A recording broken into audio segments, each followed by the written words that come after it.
दोस्तों, आज हम जानेंगे कक्षा 10वीं का एनसीईआरटी का प्रश्नावली 1.2। इसमें पहला सवाल था कि निम्नलिखित संख्याओं को अभाज्य गुणनखंड के गुणनफल के रूप में व्यक्त करो। तो पहले अभाज्य संख्या क्या, भाज्य संख्या वो जान लेते हैं।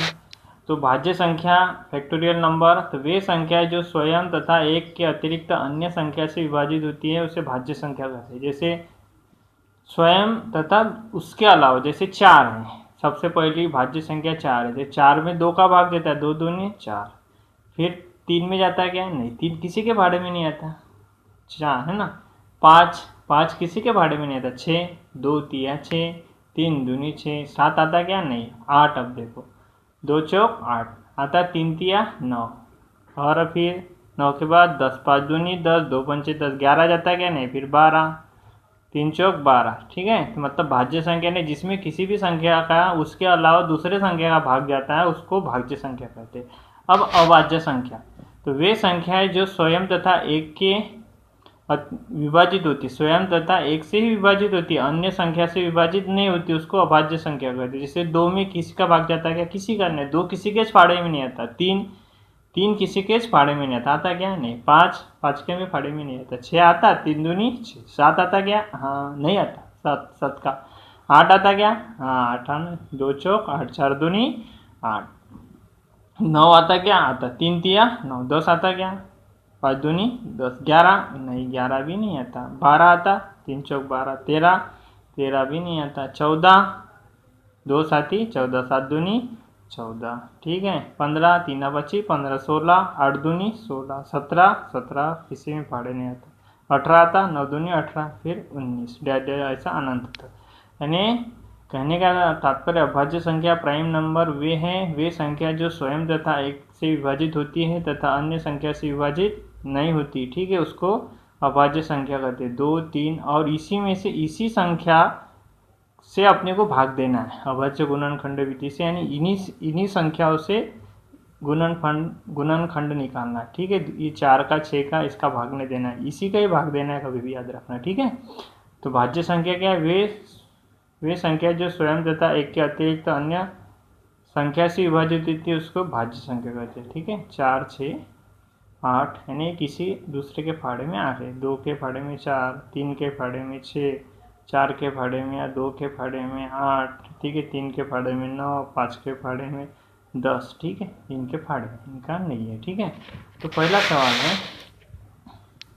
निम्नलिखित संख्याओं को अभाज्य गुणनखंड के गुणनफल के रूप में व्यक्त कीजिए। तो कितने सवाल है, 3-4 सवाल है यहाँ पर। 140 है, 156 है, 3825 है और 5005 है। ठीक है, तो पहला सवाल देखते हैं 140, इसको फैक्टर बनाएंगे 140 और इसके से गुणनखंड बनाएंगे, तो 2 का भाग देंगे पहले। ठीक है, सम संख्या है तो 2 का भाग देंगे, कभी भी भाग 2 का, 3 का, 5 का, 7 का, 11 का, 13 का, 17 का, 19 का, ऐसा ही भाग देना, इनका भाग देना नहीं। अभाज्य गुणनखंड विधि से बोला तो मतलब अभाज्य संख्याओं का ही भाग देना, ये याद रखना है। तो 2 साथी 14, 2 0 0, 2 से भाग देने पर संख्या आधी हो जाती है। 140 का आधा 70, 2 का भाग देंगे, 2 35 70 के आधे 35, 2 तिया 6, 2 पंचे 10, अब 35 तो किसका भाग जाएगा, 3 का जाता है क्या, 3 1 3 नहीं जाएगा, लास्ट में 5 रहता तो 5 का भाग देते, दो 5 5 7 35 और 7 तो 200।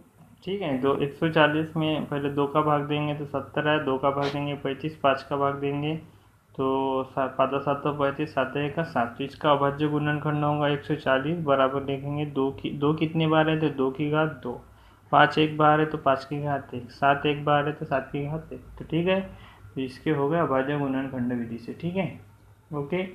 अब दूसरा सवाल देखते हैं। दूसरा सवाल कितना है, 156, जिसके भी गुणनखंड बनाएंगे तो 156, इसको इस तरह से लिख देंगे। ठीक है, सम संख्या तो 2 का भाग देंगे, चलो 2 का भाग 2 तो कितना आएगा, आधा हो जाता है, 2 साथी 14 14 यानी 1 बचेगा। ठीक है, 2 8 16, 2 का देंगे। ठीक है, 2 तिया 6, 1 बचा, 2 9 18। ठीक है, अब विषम संख्या है तो पहले 3 का भाग देते हैं, 3 1 का 3 3 तिया 9, अब 13 का भाग जाएंगे, 13 एक 13। इसको कितना लिखेंगे 156 बराबर 2 कितने बार है 2, तो 2 की घात कितना लिखेंगे 2। 3 एक बार है तो 3 की घात कितने लिखेंगे 13 एक बार है तो यहाँ पर लिखेंगे 13। ठीक है। अब तीसरा सवाल 38 और 25 इसके बनाएंगे तो 38 25 इसके गुणनखंड बनाएंगे। ठीक है, इस तरह से लिखेंगे। यहाँ पर अभी पहले अभाज्य संख्या है तो 3 का भाग नहीं, सम संख्या है कि अभी नहीं, सम संख्या रहती तो 2 का भाग देंगे, अभी विषम संख्या तो 3 का भाग देंगे। 3 एक 3, 3 दूनी 6, 2 बचा, 3 7 21, 1 बचा, 3 25 15 और 3 का देंगे, 3 चौक 12। ठीक है, 3 चौक 12, 3 दूनी 6, 3 बची 15। ठीक है, 5 का देंगे, 5 चौक 5 8 40, 2 बचा, 5 25 और 5 का देते हैं। ठीक है, 5 एक 5, 5 7 35, 17 का देंगे, 17 एक 17। ठीक है, तो इसको लिख देंगे तो 3825 इज इक्वल टू, ठीक है 3 कितने बार आया 2, तो 3 की घात लिखेंगे 2। 5 कितने बार आया 2, तो 5 की घात कितने लिखेंगे 2। 17 एक बार है तो 17। ठीक है, तो ये होगा इसका आंसर। आप एक सवाल और करा देते हैं आपको, एक आप होमवर्क कर लेना। ठीक है, चौथा सवाल 5005, इसके भी गुणनखंड बनाएंगे तो 5005। ठीक है, लास्ट में यदि 5 रहता तो 5 का भाग दे देना, छोटा सवाल हो जाता। 5 एक 5, 5 0 0, 5 0 0, 5 एक 5। ठीक है, अब लास्ट में 1 है तो 5 का भाग जाएगा क्या नहीं, 2 का भी जाएगा क्या नहीं, 3 का, 3 तिया 9, 1 बचेगा 10 हो जाएगा, 3 तिया 9 11 हो जाएगा तो जाएगा क्या नहीं, 3 का नहीं जाता तो 5 का भी नहीं जाता तो 7 का जाएगा। ठीक है, 7 दूनी, ठीक है 7 एक 7। ठीक है, कितना बचा 3 7। ठीक है, 7 एक 7, 3 बचा, फिर 7 चौक 28, 2 बचा, 7 तिया 21, फिर 11 का दे देंगे। ठीक है, 11 का 2 कितना जाएगा, फिर 11 एक 11, 11 तिया 33, फिर 13 का देंगे, 13 एक 13।